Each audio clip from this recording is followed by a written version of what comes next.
વલસાડ મણિબાગ સોસાયટીમાં બનેલી ઘરફોડ ચોરી ગુનાનો ભેદ. વલસાડ સિટી પોલીસે ઉકેલી કાર સહિતનો મુદ્દામાલ રિકવર કરી ગેંગને ઝડપી પાડી.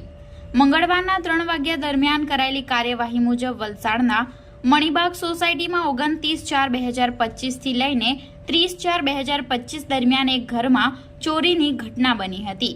જે ચોરીની ઘટનામાં તસ્કરોએ ટાટા કંપનીની ઘડિયાળ જેની કિંમત 10,000 અને સ્કોડા કાર જેની કિંમત 2 લાખ મળી કુલ 2,10,000 રૂપિયાની ઘરફોડ કરી ઘટના સ્થળેથી ફરાર થઈ ગયા હતા. જેમાં ફરિયાદ દાખલ થતા સિટી પોલીસે ગુનાની ગંભીરતાને ધ્યાને લઈ તાત્કાલિક ધોરણે આરોપીઓને ઝડપવા ચક્રો ગતિમાન કર્યા હતા.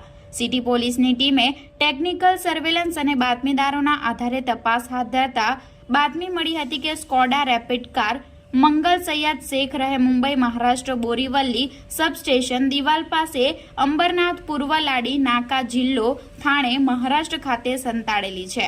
જે બાતમીના આધારે પોલીસની ટીમે આરોપી અને તમામ મુદ્દામાલ રિકવર કરી વલસાડ સિટી પોલીસ મથકે આરોપીને લાવી આગળની કાર્યવાહી સિટી પોલીસે હાથ ધરી છે.